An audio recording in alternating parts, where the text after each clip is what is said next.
महापालिका निवडणुकीत भाजपसोबत युती करण्याबाबत शिवसेनेचा मूड नसल्याचे संकेत मिळत आहेत। पक्षाच्या प्रचाराची स्वतंत्रपणे जाहिरात सुरू केल्यानंतर शिवसेनेनं युतीसाठी भाजप मागे फरफटत जाणार नाही असं महत्त्वाचं विधान केलं आहे। शिवसेना नेते खासदार संजय राऊत यांनी झी24 तासशी केलेल्या एक्सक्लुसिव्ह बातचीतीत भाजपच्या सत्तेच्या दबावापुढे शिवसेना झुकणार नाही असंही म्हटलंय। तसंच मुंबई महापालिकेत 5 वर्ष शिवसेनेचाच महापौर असेल याबाबत वाटाघाटी होणार नाहीत अशी भूमिका मांडली आहे। मुख्यमंत्री देवेंद्र फडणवीस यांना अपेक्षित असलेल्या पारदर्शकतेपेक्षा शिवसेनेचा विश्वास आर-पारच्या लढाईत असल्याचं स्फोटक विधान राऊत यांनी केलं आहे। सत्तेचं राजकारण हे नेहमी दबावाचं राजकारण असतं। आमच्या हातामध्ये सत्ता आहे म्हणून कोणाला दाबादाबीचे प्रकार करायचे हे काही शिवसेनेने कधी सत्तेच्या पायाखाली शिवसेना कधी चिरडली गेली नाही। आणि शिवसेना कधी युतीसाठी असेल किंवा सत्तेसाठी असेल कधी कुणाच्या मागे फरफटत गेली नाही। शिवसेनेनं आपल्या अटी आणि शर्तींवरती राजकारण केलं, पण निकाल आणि निर्णय काही लागू द्या। शिवसेनेसोबत पारदर्शकतेच्या आधारावर युती करणार असल्याचा पुनरुच्चार मुख्यमंत्री देवेंद्र फडणवीस यांनी केला। मात्र त्याच वेळी त्यांनी मुंबई महापालिकेच्या कारभारात पारदर्शकतेचा अभाव असल्याचं वक्तव्य केलं। मुंबईतल्या पार्लेमधील लोकमान्य सेवा संघातर्फे मॅजेस्टिक गप्पा अंतर्गत झी24 तासचे मुख्य संपादक डॉक्टर उदय आणि अजेंडा असे दोन म्हणजे एक प्रकारे मोबाईलच्या कॉलर आयडी आणि सिग्नेचर ट्यूनच झालेले आहेत। हे शब्द म्हणजे कालपासून इतके ऐकतोय की कोणा कार्यकर्त्याला फोन केला तर तिथून पारदर्शकता असं एक होतं, किंवा कोणाचा फोन आला तर अजेंडा असा शब्द येतो। म्हणून मी हा प्रश्न विचारतोय की आतापर्यंत मुंबई महानगरपालिकेच्या कारभारामध्ये पारदर्शकता नव्हती का? तसं असेल तर नगरविकास खातं साहेब आपल्याकडेच आहे, मग त्यावर कारवाई का नाही झाली आतापर्यंत? असं आहे की या पारदर्शकतेचा अभाव होता म्हणूनच जे महापालिकेचे आयुक्त आहेत शेवटी नगरविकास खात्याच्या माध्यमातून एकीकडे महानगरपालिकेची स्वायत्तता बघितली पाहिजे, पण त्याच वेळी तिथे काही चुकत असेल तर ती चूकही दूर झाली पाहिजे। आणि म्हणूनच पहिल्यांदा रस्त्यांच्या संदर्भातली चौकशी केली।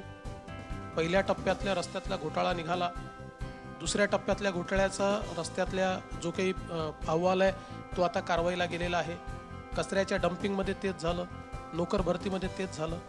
मुळामध्ये आमचा आक्षेप हाच आहे। मी काही याच्यामध्ये असं म्हणत नाही आहे की बाबा सगळा काही भ्रष्ट कारभार चाललेला आहे, सगळा काही भ्रष्टाचार आहे, पण या सगळ्या गोष्टी होत आहेत हे आपल्याला दिसत आहे। आणि मग जर या होत असतील तर कुठेतरी कार्यप्रणालीमध्ये चुका होत आहेत, त्या दूर केल्या पाहिजेत। आगामी महानगरपालिका आणि जिल्हा परिषद निवडणुकीत शिवसेना आणि भाजपनं युती करावी असं माझं मत आहे। जर भाजप सेनेची युती झाली तर आरपीआय युतीसोबत जाईल आणि युती झाली नाही तर आरपीआय भाजपसोबत राहणार असं रामदास आठवले यांनी आज श्रीरामपूरमध्ये स्पष्ट केलं आहे। शिवसेना भाजप युती झाली तरी आम्ही सोबत आहोत, आणि शिवसेना भाजपची मुंबईमध्ये युती झाली नाही तर आरपीआय बीजेपी सोबत राहणारच आहे। त्यामुळं जर बीजेपी आणि आरपीआय एकत्र आले तर आम्हाला एक 40-50 जागा मिळाल्या पाहिजे, आणि जर शिवसेना भाजप आणि आरपीआय एकत्र आले तर आम्हाला एक 25-30 तरी जागा मिळाल्या पाहिजे असं आमची मागणी आहे। मुंबई महापालिकेत शिवसेनेनं जाहिरातींसाठी आता इंग्रजीचा आधार घेतलाय। करून दाखवलं आणि माझं नाव शिवसेना या कॅचलाईन नंतर आता डिड यू नो असा प्रश्न मतदारांना विचारत महापालिकेत काय काय कामं केली याची जाहिरात शिवसेनेने केली आहे। पक्षाच्या जाहिरातीचा पहिला टप्पा आज मुंबईकरांपुढे आलाय। ही पोस्टर्स मुंबईच्या नाक्यांवर झळकायला लागली आहे। पुणे आणि पिंपरी चिंचवडमध्ये शिवसेनेसोबत युतीसाठी आग्रही असल्याचं पालकमंत्री गिरीश बापट यांनी म्हटलंय। सध्या भाजपची हवा असली तरी आमच्या डोक्यात ती हवा गेलेली नाही। स्वबळावर लढल्यास जागा वाढतील, मात्र बहुमत मिळणार नाही अशी कबुलीच त्यांनी दिली आहे। त्यामुळे पुण्यासह पिंपरी चिंचवडमध्ये शिवसेनेसोबत युती व्हावी यासाठी मनापासून प्रयत्न करणार असल्याचं बापट म्हणाले। युती तुम्ही केली पाहिजे असा मानणारा पण एक मोठा वर्ग आहे, ज्याच्याकडे आम्ही दुर्लक्ष करून चालणार नाही तर मग तो तटस्थ राहील, सक्रिय होणार नाही, ज्याचा फटका भाजपलाही बसेल आणि सेनेलाही बसेल। निवडणुकांच्या जागा वाढतील पण बहुमताकडे जायला अडचण येईल। मी युतीचा पुरस्कर्ता आहे, युती व्हावी म्हणून पालकमंत्री या नात्यानं खूप प्रयत्न करणार. ग्रामविकास खात्यातील घोटाळ्याचा गौप्यस्फोट झी मीडियानं केला होता. आम्ही दाखवलेल्या बातमीनंतर ग्रामविकास खात्यात अनियमितता झाल्याचं मुख्यमंत्र्यांनी देखील मान्य केलं आहे. मात्र या अनियमिततेमध्ये ग्रामविकास मंत्री पंकजा मुंडेंचा सहभाग नाही याची क्लीन चिट देखील मुख्यमंत्र्यांनी दिली आहे. मॅजेस्टिक गप्पा कार्यक्रमात झी 24 तासचे मुख्य संपादक डॉक्टर उदय निरगुडकर यांनी मुख्यमंत्र्यांची प्रकट मुलाखत घेतली. त्यावेळी ते बोलत होते. कारभार पारदर्शक व्हावा याच्याकरता तुम्ही एक अत्यंत चांगला आदेश काढलात. तो म्हणजे 3 लाखाच्या वरचं जे काही काम असेल त्याचं टेंडर निघालं पाहिजे. मी तुम्हाला आत्ता या ठिकाणी काल झी 24 तासवर आम्ही जो एक्सपोजे केलाय त्याचं डिटेल देतो. ग्राम विकास खातं कोणाचं हे सांगायची गरज नाही. 255 कोटी रुपयाचं काम, 255 कोटी रुपयाचं काम, त्याचं एक टेंडर नाही निघालं.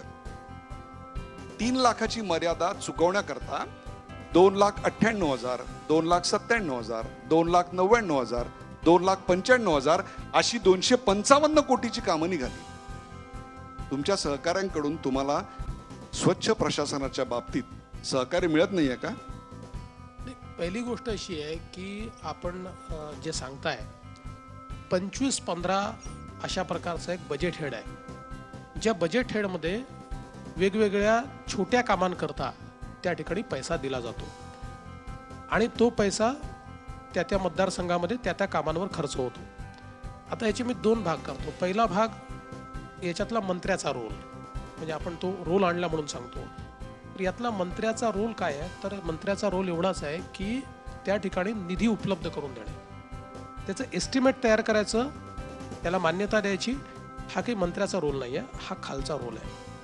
आणि या ठिकाणी तुम्ही जे काढलेलं आहे ते निश्चितपणे ती अनियमितताच आहे. या ठिकाणी जर एखादा रस्ता 10 लाखाचा आहे आणि म्हणून तो निरगुडकरांच्या घरापासून फडणवीसांच्या घरापर्यंत एक तुकडा दाखवायचा, मग 3 लाख दाखवायचे, मग फडणवीसांच्या घरापासून भोसलेंच्या घरापर्यंत दुसरा तुकडा दाखवायचा, 2,99,000 करायचे, मग भोसलेंच्या घरापासून अजून कोणा फर्नांडिसच्या घरापर्यंत दाखवायचा, तिथनं 2. ही 100% अनियमितता आहे. अशी अनियमितता झाली असेल तर त्याच्यावर पूर्णपणे 100% राज्य सरकार कारवाई करेल. साताऱ्याचे खासदार उदयनराजे भोसले हे राजघराण्याचे वंशज आहेत. ते भाजपमध्ये आले तर स्वागतच आहे असं महसूल मंत्री चंद्रकांत पाटील यांनी उंबरजमध्ये बोलताना सांगितलंय. याआधी छत्रपती संभाजीराजे भाजपसोबत गेलेत. आता उदयनराजेंवर भाजपनं लक्ष केंद्रित केल्याचं समजत आहे. मतांचं विभाजन टाळण्यासाठी पश्चिम महाराष्ट्रात भाजप समविचारी पक्षांना एकत्र करून जिल्हा परिषद पंचायत समिती निवडणूक लढवणार असंही चंद्रकांत पाटलांनी स्पष्ट केलं आहे. खादी ग्रामोद्योगच्या कॅलेंडरवर पंतप्रधान मोदींचा फोटो छापण्यावरून पेटलेल्या वादात हरियाणातल्या एका मंत्र्यांनी तेल ओतलाय. महात्मा गांधींचा फोटो काढून टाकला ते बरंच झालं, आता लवकरच नोटांवरचा त्यांचा फोटोही जाईल असं मंत्री अनिल वीज यांनी म्हटलंय. त्यांच्या या विधानावर काँग्रेसनं सडकून टीका केली आहे, तर मुख्यमंत्री मनोहरलाल खट्टर यांनी मात्र वीज यांचं हे वैयक्तिक मत असल्याचं सांगून हात झटकले. सांगली जिल्ह्यातील भिलवडी येथील अल्पवयीन मुलीवरील बलात्कार आणि खून प्रकरणी आरोपीला अटक झाली आहे. प्रशांत उर्फ हिमेश सोंगटे असं या आरोपीचं नाव आहे. आरोपीनं बलात्कार करून खून केल्याचं निष्पन्न झालं आहे. आरोपी विरोधात 9 पुरावे मिळालेत. सांगलीचे पोलीस अधीक्षक दत्तात्रय शिंदे यांची या प्रकरणी महत्त्वाची माहिती त्यांनी दिली. 8 दिवसांनंतर पोलिसांना आरोपीला अटक करण्यात यश आलं. संपूर्ण सांगली जिल्ह्यासह राज्यात या प्रकरणाचे पडसाद उमटले होते. सोशल मीडियावर देखील या प्रकरणाचे पडसाद उमटले होते. नागरिकांनी आणि काही संघटनांनी मोर्चाही काढला होता. पोलीस अधीक्षकांसह अनेक वरिष्ठ अधिकारी या प्रकरणाच्या तपासात लक्ष घालून होते. महत्त्वाची बाब म्हणजे सोशल मीडियावर अफवा पसरवून सामाजिक स्वास्थ्य बिघडवण्याचा प्रयत्नही होत होता. मात्र पोलिसांनी योग्य तपास करून खरा आरोपी पकडलाय. मकर संक्रांतीचा उत्सव देशभरात उत्साहात साजरा केला जातोय.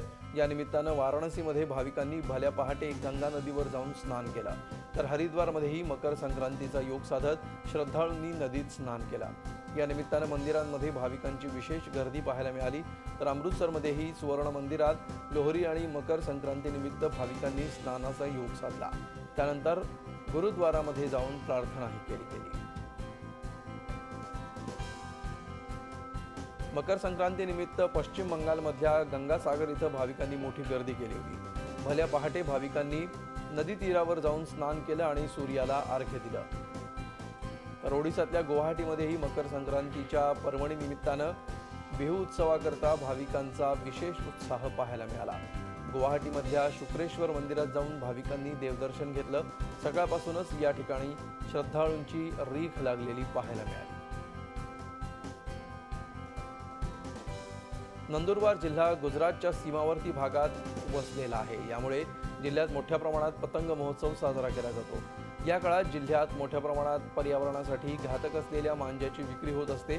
त्यातून अनेक अपघात घडतात. तसंच अनेक पक्षी आणि माणसंही जायबंदी होतात. म्हणून नंदुरबार जिल्हा पोलीस दलाच्या वतीनं एक विशेष मोहीम उघडण्यात आली. त्या अंतर्गत बंदी असलेल्या मांज्याची विक्री होत असलेल्या ठिकाणी धाडी टाकून हा मांजा जप्त करण्यात आला. चायनीज नायलॉन मांजावर पर्यावरण विभागानं बंदी आणलेली आहे. अशा मांज्याची विक्री होत असल्याची माहिती मिळाल्यावरून पोलिसांनी ही कारवाई केली. आजचा 14 जानेवारी हा दिवस मराठवाड्यासाठी विशेष दिवस आहे. याच दिवशी 1994 मध्ये औरंगाबादमधल्या मराठवाडा विद्यापीठाचा नामविस्तार करून डॉ. बाबासाहेब आंबेडकर मराठवाडा विद्यापीठ असं नामकरण करण्यात आलं. या दिवशी बाबासाहेब आंबेडकरांचे अनुयायी विद्यापीठ प्रवेशद्वारावर येऊन नामविस्ताराच्या लढ्यातल्या हुतात्म्यांना श्रद्धांजली वाहतात. आधी मराठवाड्यातल्या विद्यार्थ्यांना हैदराबादमधल्या उस्मानिया विद्यापीठात उच्च शिक्षणासाठी जावं लागायचं. बाबासाहेब आंबेडकरांनी औरंगाबादमध्ये मिलिंद महाविद्यालयाची स्थापना केली. त्याच महाविद्यालयात एका कार्यक्रमात बोलताना बाबासाहेबांनी औरंगाबादमध्ये एक विद्यापीठ असावं अशी इच्छा व्यक्त केली होती. 1953 मध्ये मराठवाडा विद्यापीठाची स्थापना झाली. 1958 पासून या विद्यापीठाला बाबासाहेब आंबेडकरांचं नाव देण्याची मागणी होत होती. नामांतरासाठी अनेक वर्ष आंबेडकर अनुयायांनी लढा दिला आणि अखेर शरद पवार मुख्यमंत्री असताना 14 जानेवारी 1994ला मराठवाडा विद्यापीठाचा नामविस्तार करून डॉ. बाबासाहेब आंबेडकर मराठवाडा विद्यापीठ असं नामकरण करण्यात आलं. पानिपतच्या तिसऱ्या युद्धाला आज 256 वर्ष पूर्ण झाली. त्यानिमित्तानं काळाआम या ठिकाणी शौर्य दिन साजरा करण्यात आला. या कार्यक्रमाला महाराष्ट्र आणि हरियाणातील हजारो नागरिक सहभागी झाले होते.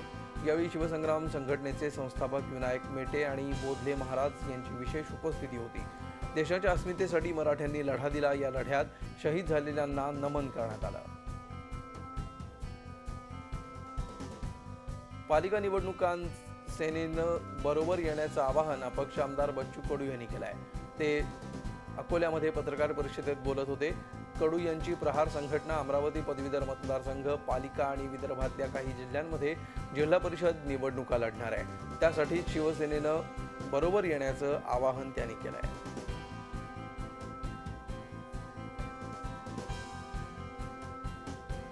अहमदनगर जिल्ह्यात नेहमीच एकमेकांच्या विरोधात उभे असणारे राधाकृष्ण विखे पाटील आणि बाळासाहेब थोरात एकाच मंचावर दिसले. आमच्यात कुठलेही मतभेद नाहीत, ते केवळ प्रसारमाध्यमात आहेत असं वक्तव्य यावेळी विखे पाटलांनी केलं. तर बाळासाहेब थोरात यांनी यावेळी गप्प राहणंच पसंत केलं.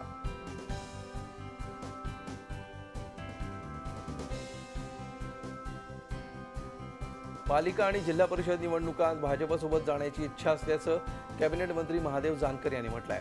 युती झाली नाही तर स्वबळावर लढणार असल्याचंही त्यांनी सांगितलं. पालिका आणि जिल्हा परिषद निवडणुकात सर्व जागा लढवणार असल्याचंही त्यांनी सांगितलं. उत्तर प्रदेशात 91, उत्तराखंडमध्ये 40 जागा लढवणार असल्याचंही त्यांनी सांगितलं. मुंबईतल्या विमल पटेल या व्यापाऱ्याला लुटल्याप्रकरणी 9 आरोपींना 18 जानेवारीपर्यंत पोलीस कोठडी देण्यात आली आहे. या प्रकरणी अलिबाग पोलीस ठाण्याचे 4 पोलीस कर्मचारीही निलंबित करण्यात आले. व्यावसायिकाचं अपहरण करून त्याच्याकडचे 40 लाख लुटण्यात आले होते. दाभोलकर या महिलेसह रवी राठोड, प्रशांत कांबळे, किशोर खाडे आणि श्रीधर भोसे या पोलीस कर्मचाऱ्यांचा आरोपींमध्ये समावेश आहे.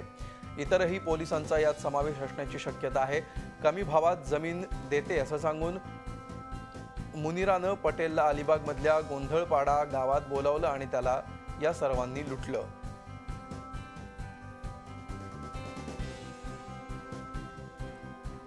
पंतप्रधानांनी ग्रामीण भागाच्या विकासासाठी खासदार आदर्श गाव योजना सुरू केली, तर मुख्यमंत्री देवेंद्र फडणवीस यांनी आमदार आदर्श गाव योजना सुरू केली आणि आता विद्यार्थी आदर्श गाव योजनेलाही सुरुवात झाली आहे. या उपक्रमाअंतर्गत राष्ट्रसंत तुकडोजी महाराज नागपूर विद्यापीठानं पूर्व विदर्भातल्या 5 जिल्ह्यातली 5 गावं दत्तक घेतली आहेत.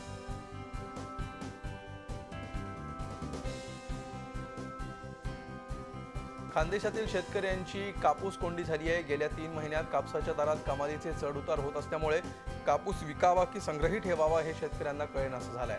त्यात नगद पैसे हवे असतील तर वेगळे दर आणि चेकनं पैसे हवे असतील तर वेगळे दर मिळत असल्यामुळे शेतकरी हतबल झालाय।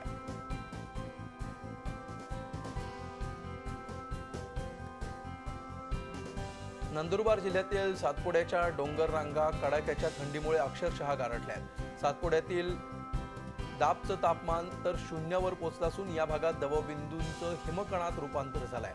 गेल्या काही दिवसांपासून या भागाचं तापमान अत्यल्प आहे।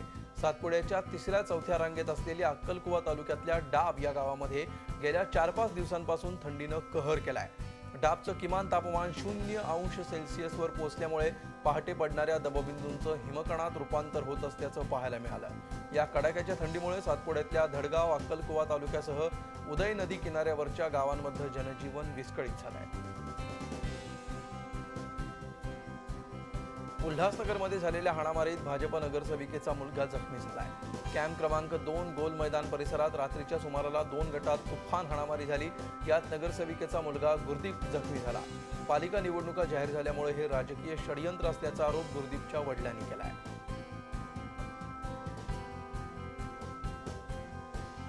शुक्रवारी कोकण भवनमध्ये कोकण विभाग शिक्षक मतदारसंघ विधान परिषद निवडणुकीचा शिक्षक परिषदेतर्फे वेणुनाथ कडू यांनी उमेदवारी अर्ज दाखल केला। यावेळी भाजपचे अनेक नेते आणि मंत्री उपस्थित होते।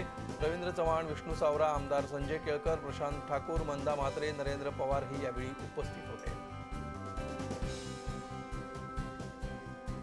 उल्हासनगरमधल्या SST महाविद्यालयाच्या फूड फेस्टिवलमध्ये विद्यार्थ्यांनी पेटीएम आणि भीम ॲपच्या माध्यमातून व्यवहार केले।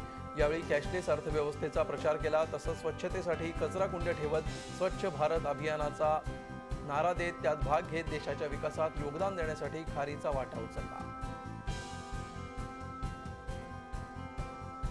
मध्य रेल्वेनं कल्याण आणि पनवेलवरून मॅरेथॉनसाठी विशेष ट्रेन सोडण्याचा निर्णय घेतलाय। रविवारी मुंबईत मॅरेथॉन होतीये, यासाठीच मध्य रेल्वेनं या विशेष गाड्या चालवण्याचा निर्णय घेतलाय। कल्याणहून पहाटे 3 वाजता ही विशेष ट्रेन निघेल। ती छत्रपती शिवाजी महाराज टर्मिनलला पहाटे 4:30ला पोहोचेल, तर पनवेलवरून पहाटे 3:10 ही विशेष ट्रेन सुटेल। ती छत्रपती शिवाजी महाराज टर्मिनल्सला पहाटे 4:30 वाजता पोहोचेल। 24 तासात 5.5 कोटी रुपये शुल्क भरण्याचे आदेश काढणारे मुंबई महापालिका प्रशासन मुंबई मॅरेथॉनच्या आयोजकांपुढे अखेर झुकली आहे। आयोजकांनी आयुक्तांना पत्र पाठवून 23 लाख रुपये भरत असल्याचं सांगितलंय। तर होर्डिंग, बॅनर, लेझर शो, जाहिरात 3 कोटीचे 5.5 कोटींचे शुल्क स्पर्धेनंतर तडजोडीनं भरण्याचं आश्वासन दिलंय। आयोजकांच्या या विनंतीला मान देत पालिकेनं आयोजकांना जाहिराती, होर्डिंग लावायला परवानगी दिल्यामुळे स्पर्धेवरचं मळब दूर झालंय।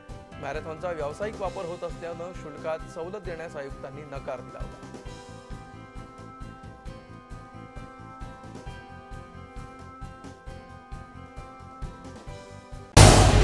झी 24 तास रहा एक पाऊल पुढे।